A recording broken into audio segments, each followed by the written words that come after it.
let's jump into the game. Alright, get some action here. At this point, I might throw in a friendly reminder. If you haven't, please consider to follow the channel. Hit me up with a like, you know, on Facebook. I don't do Facebook, no. You know, you can support the channel by just hitting the follow button, or if you have a Prime sub, for example, lying around, I wouldn't mind, you know. I like them as well. You can just hit the subscribe button as well if you like to. We've got in the bottom right Scarlett, and in the top left Jason, down 2-0 for now. And also you can follow me on Twitter. I'm just gonna pretend somebody is gonna hit the exclamation mark Twitter in chat, and it's gonna put up my Twitter there if you want to follow me there as well. Alright, so let's see. Jason, what are you doing? It doesn't look like he is doing anything super proxy, right? So there's no 2 barracks or 3 barracks on Scarlett's side. And yeah, Scarlett just going for the normal opening this time, not going for the speedling pool, speedling expand she did earlier. Which is kind of like, if you play like 2-on-2s, right? That's what you want to play. The speedling pool and to expand. Because that makes you a lot safer against a lot of things. But yeah, enough of 2-on-2 strategies.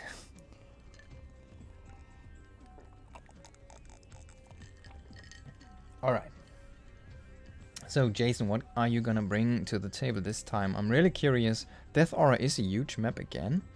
So we've all played kind of like macro games really here. I mean, kind of big maps. Bigger maps. I mean, the first one was Jagalalop map thing, which is basically the biggest map I think in the pool right now. And this one as well is like probably the biggest one from the earlier pool. Map pool, I mean. So let's see. It does seem to favor Scarlett though in those huge macro games. I mean, on game 1 she was kind of styling on him with 41 mutalisks. Like 35 in production after she lost like 15 or something.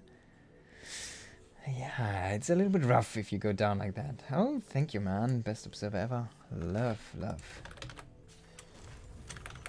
Oh, let me try to do this again.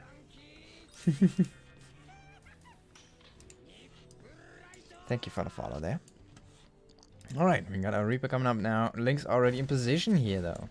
Trying to push this back. And the Queen is about to pop. She is committing, actually, with this Reaper a little bit deeper there. Trying to get the drone, but drone surviving with 2 HP. Oh, thank you. Thank you for the hit on the Twitter.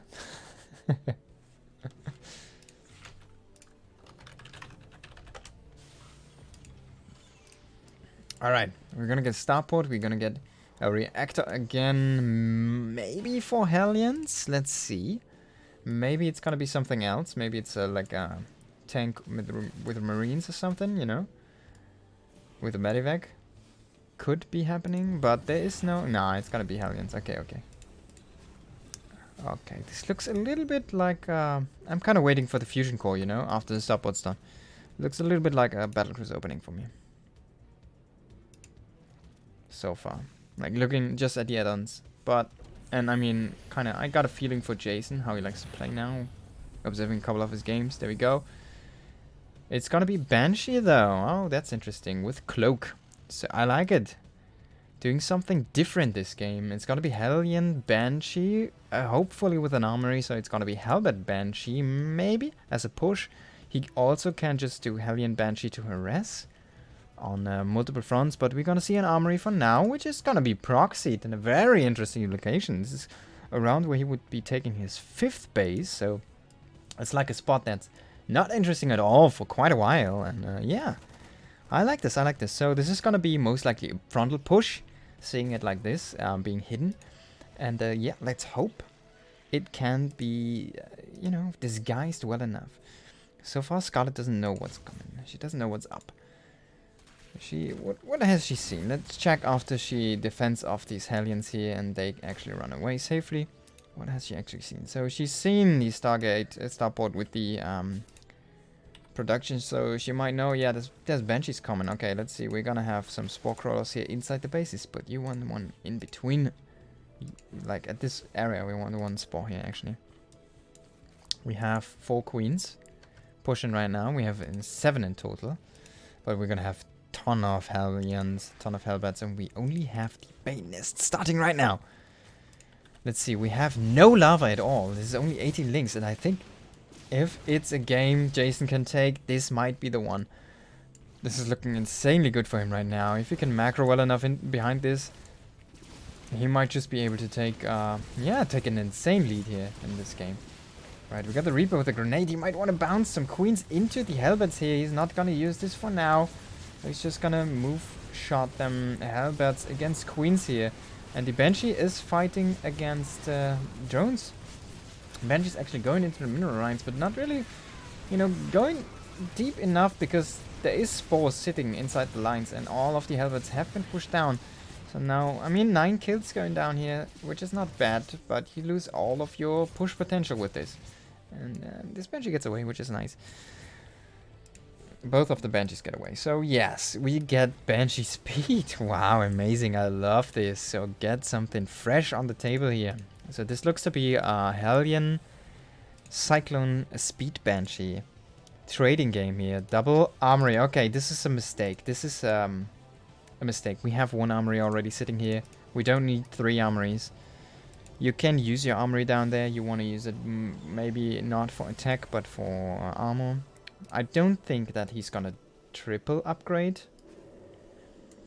I don't know, but I don't think you can afford it, to be honest. This is the most insane forming gonna get grilled now. Oh, there we go. Look at him.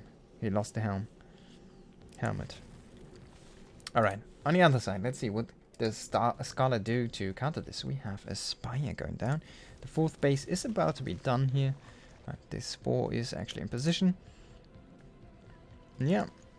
I think she still does not exactly know what's going on here. Oh, actually, she just had a beautiful run with this Overseer throughout the base. Yeah, obviously.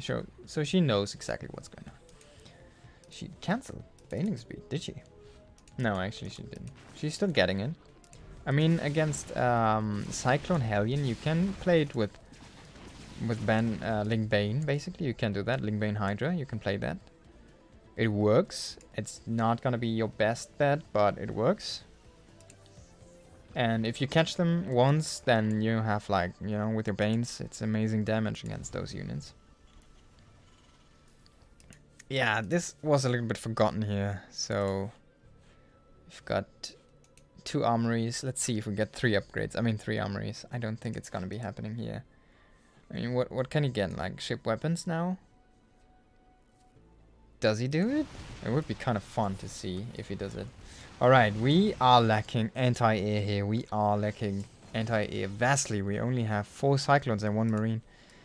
The Speed Banshee is trying to find some pressure here, trying to lure the Mutalisks actually away from the base right now so he can finish up this freaking engineering bay, you know? He kind of needs this yesterday. And these Mutalisks are kind of wasting their time here. Yeah, this was a good delay by Jason. One which he desperately needed. And these Banshees are very fast, man. Insane. I love it. Boom, 1 goes down. She finds the armory, so I guess in the end it pays off. Then he made more, you know. Oh, this is gonna go down as well. Oh no, my Banshee brother. So these Banshees have 5.52. Mutas have 5.6, so they are still a little bit faster. This armory is gonna get eaten down here, but yeah. At this point we have enough Cyclones. 10 Cyclones is enough to fight off whatever Mutas you have. And we're gonna have turrets in the bases. Done and dusted. Perfect. So Jason is fine now. He had to pay with a couple Banshees only, really. And yeah, I think he avoided a lot of damage there. Pulling back these Mutalisks. If like 6, 8, 10 Mutalisks just run into your economy, I mean, it's like 9 now, but if you only have like a couple Cyclones to fight them off, I don't think you're gonna win the fight. And I think you're gonna lose a lot of SCVs there. So it was a beautiful delay tactic here, and it worked out perfectly. Still though, it does only mean that he hung on by a thread there, and now he's in a good position again. He's solid. Scarlett kind of had almost a kill timing there, and he just avoided that. It's not like he took a lead. At this point, Scarlett is still looking mighty strong here, fine with her composition, just moving in right now, trying to go for the kill. Oh, beautiful try, attempt on the snipe there for the Banelings, but isn't really enough there still, though. These Mutalisks aren't really enough, are they, though? Against all of these Cyclones. Maybe they actually are. These Mutas, man. They're mad. Scarlett's just a Muta player, it seems. She loves her Mutalisks. There we go. Lynx and Banes going into Hellions. And Hellions are dying to Banes. There we go. That's the... No. It's like a Washington Post title. I like these Banshees trying to do some counter damage, but this might have been an all-army hotkey there, trying to fight off these Mutas desperately. These two Formlings are not gonna do much here for you. One of the speed Banshees is gonna go back, but oh, you need some turrets. You need some turrets over here, mate. It's not looking good for Jason. He lost a lot of his army. He lost all of his Cyclones. He didn't have any Thors. So he didn't have any anchor against the Mutas. He's gonna go with Widow Mines at this now. Okay. So if you can, you know, lay a perfect trap. 3, 4 mines shooting into a cluster of Mutalisks. Would be perfect, but Scarlett isn't really a player to fall for these kind of things. And she's going even for bigger ground upgrades here. Even going into range damage, getting her adrenal glands. For the Lynx, +2 is on the way as well. +2 attack for the Mutas is almost done. Which makes him super strong against the only 1-1 mech. There isn't really any more commitment to any more mech upgrades so far. I mean, obviously, the damage does not do much for the lock-on for the Cyclone. And it doesn't do much for the Widow Mines. But the armor is really good. Especially against the Mutalisks. And I think we had a Widow Mine hit here, but is it really enough? I don't think that these Mutalisks can be cleared out. There isn't simply not enough anti-air here. And all of these Cyclones are just gonna get torn down here. All of the Banes running in. Ooh, some SCVs raining down from the skies. GG, Scarlett pulling the clean slate